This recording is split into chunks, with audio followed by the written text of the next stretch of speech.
Transfer of property act 1882ನ section 106ನ ಪ್ರಕಾರ ಒಂದು ವೇಳೆ ಯಾವುದೇ ಇಮ್ಮೂವೇಬಲ್ ಪ್ರಾಪರ್ಟಿಗೆ ಸಂಬಂಧಪಟ್ಟಂತೆ ಲ್ಯಾಂಡ್ಲಾರ್ಡ್ ಅಥವಾ ಟೆನೆಂಟ್ನ ಮಧ್ಯೆ ಅಂದರೆ ಮಾಲೀಕ ಮತ್ತು ಬಾಡಿಗೆದಾರರ ಮಧ್ಯೆ ರಿಟರ್ನ್ ಅಗ್ರಿಮೆಂಟ್ ಆಗದೇ ಇದ್ದಾಗ, ಅದಕ್ಕೆ ಸಂಬಂಧಪಟ್ಟಂತಹ ಲೋಕಲ್ ಲಾ ಇಲ್ಲದೇ ಇದ್ದಾಗ ಅಥವಾ ಯೂಸೇಜ್ ಇಲ್ಲದೇ ಇದ್ದಾಗ ಈ ಒಂದು ಸೆಕ್ಷನ್ನ ಪ್ರಕಾರ ಒಂದು ವೇಳೆ ಇಮ್ಮೂವೇಬಲ್ ಪ್ರಾಪರ್ಟಿ ಅಗ್ರಿಕಲ್ಚರ್ ಲ್ಯಾಂಡ್ ಆಗಿದ್ದರೆ ಅಥವಾ ಮ್ಯಾನುಫ್ಯಾಕ್ಚರಿಂಗ್ ಪ್ಲೇಸ್ ಆಗಿದ್ದರೆ ಅಗ್ರಿಮೆಂಟ್ ಪೀರಿಯಡನ್ನು ಇಯರ್ ಟು ಇಯರ್ ಕನ್ಸಿಡರ್ ಮಾಡಲಾಗುತ್ತೆ.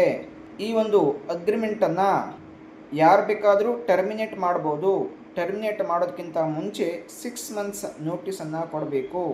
ಒಂದು ವೇಳೆ ಇಮ್ಮೂವೇಬಲ್ ಪ್ರಾಪರ್ಟಿ ಬೇರೆ ಯಾವುದೇ ಪರ್ಪೋಸಸ್ಗಾಗಿ ಬಳಸಿದರೆ, ರೆಸಿಡೆನ್ಷಿಯಲ್ ಪರ್ಪೋಸ್ ಅಥವಾ ಕಮರ್ಷಿಯಲ್ ಶಾಪ್ ಅದಕ್ಕೋಸ್ಕರ ಬಳಸಿದರೆ, ಆ ಒಂದು ರೆಂಟ್ ಅಥವಾ ಲೀಸ್ ಪೀರಿಯಡನ್ನು ಮಂತ್ ಟು ಮಂತ್ ಕನ್ಸಿಡರ್ ಮಾಡಲಾಗುತ್ತೆ.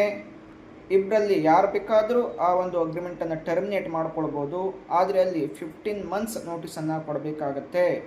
ನೋಟಿಸ್ ಪೀರಿಯಡನ್ನು ನೋಟಿಸ್ ರಿಸೀವ್ ಮಾಡಿದಂತಹ ವ್ಯಕ್ತಿ ಆ ಡೇಟ್ನಿಂದ ನೋಟಿಸ್ ಪೀರಿಯಡನ್ನು ಕೌಂಟಿಂಗ್ ಮಾಡಲಾಗುತ್ತೆ. ನೋಟಿಸ್ನಲ್ಲಿ ಈ ನೋಟಿಸ್ ಪೀರಿಯಡನ್ನು ಲೆಸ್ ದೆನ್ ರಿಕ್ವೈರ್ಡ್ ಟೈಮ್ ಕೊಡೋ ಹಾಗಿಲ್ಲ, ಮೆನ್ಷನ್ ಮಾಡೋ ಹಾಗಿಲ್ಲ. ಅಂದರೆ ರೆಸಿಡೆನ್ಷಿಯಲ್ ಪರ್ಪೋಸ್ಗಾಗಿದ್ದರೆ 15 days ನೋಟಿಸ್ ಪೀರಿಯಡ್ ಇರಬೇಕು. ಅಗ್ರಿಕಲ್ಚರ್ ಪರ್ಪೋಸ್ಗಾಗಿದ್ದರೆ 6 months ನೋಟಿಸ್ ಪೀರಿಯಡ್ ಇರಬೇಕು. ನಂತರ ನೋಟಿಸ್ ಯಾವಾಗಲೂ ರೈಟಿಂಗ್ನಲ್ಲಿಯೇ ಇರಬೇಕು, ಸೈನ್ಡ್ ಆಗಿರಬೇಕು. ಅದನ್ನು ಪೋಸ್ಟ್ ಮುಖಾಂತರ ಅಥವಾ ಪರ್ಸ್ನಲ್ ಡೆಲಿವರಿ ಅಥವಾ ಆ ರೆಸಿಡೆನ್ಸಲ್ಲಿರುವಂತಹ ಸರ್ವೆಂಟ್ಗೆ ಕೊಡೋ ಮುಖಾಂತರ ಅಥವಾ ಆ ಪ್ರಾಪರ್ಟಿ ಮೇಲೆ ಆ ನೋಟಿಸನ್ನು ಅಫಿಕ್ಸ್ ಮಾಡೋ ಮುಖಾಂತರ ನೋಟಿಸನ್ನು ಕೊಡ್ಬೋದು. ಇಲ್ಲಿ ಪ್ರಾಪರ್ ಸರ್ವಿಸ್ ತುಂಬ ಇಂಪಾರ್ಟೆಂಟ್ ಪಾಯಿಂಟ್ ಆಗುತ್ತೆ.